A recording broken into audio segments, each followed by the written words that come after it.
Ang pagbasa mula sa aklat ni Propeta Isaias. Sa araw na ito'y ganito ang aawitin sa Huda. Matatag ang ating lungsod, hindi tayo maaano. Matibay ang muog. Bayaang bukas ang mga pintuan upang makapasok ang bayang matapat. Binibigyan mo ng lubos na kapayapaan ang mga taong matapat na tumatalima at nagtitiwala sa iyo. Magtiwala tayo lagi sa Panginoon, pagkat siya ang kublihang walang hanggan. Ibinababa niya ang mga palalo, lungsod mang matatag ay ibinabagsak, pati muog ay winawasak, hanggang sa maging tapakan ng mga taong hamak at tuntungan ng mga mahirap. Ang salita ng Diyos. Salamat sa Diyos.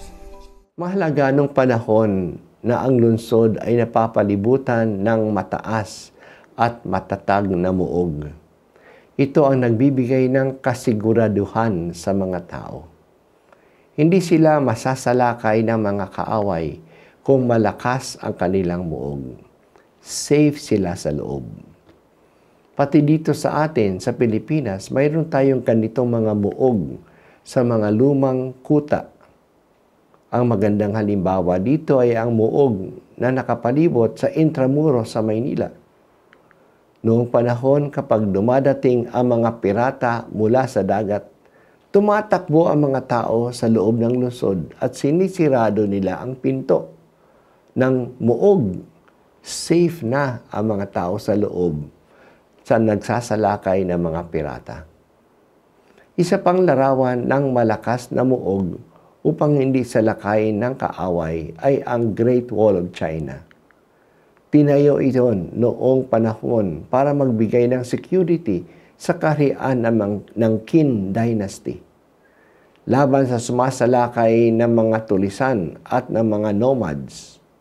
Higit na 8,800 kilometers ang haba nito.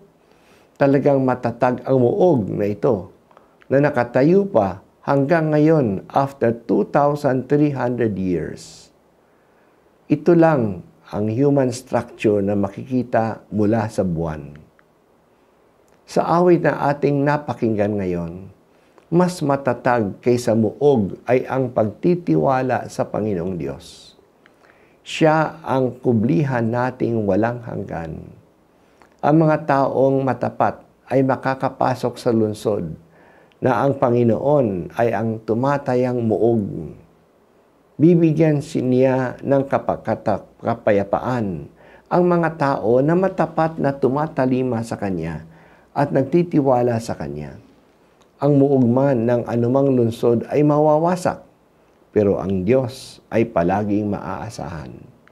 Ang mga muog ng masasamang tao ay wawasakin at aapakan kahit na ng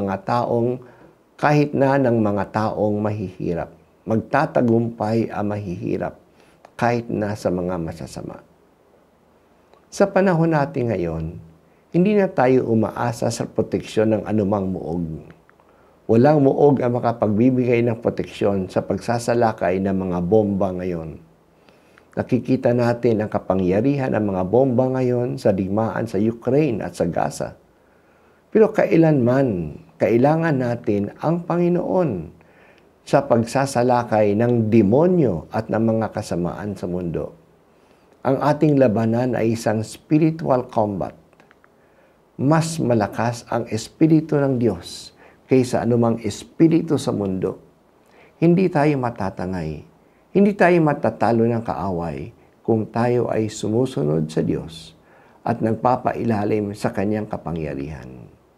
Kaya pakinggan natin ang panawagan ni Propeta Isaias.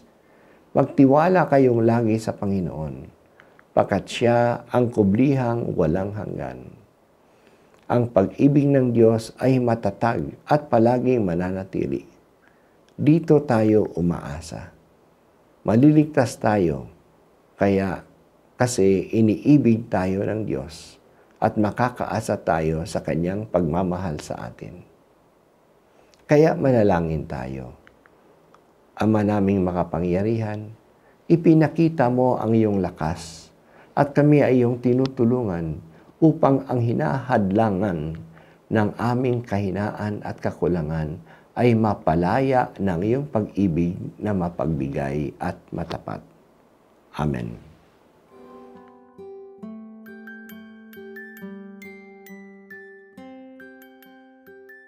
At ako po ay si Bishop Broderick Pabilio dito sa First Things First.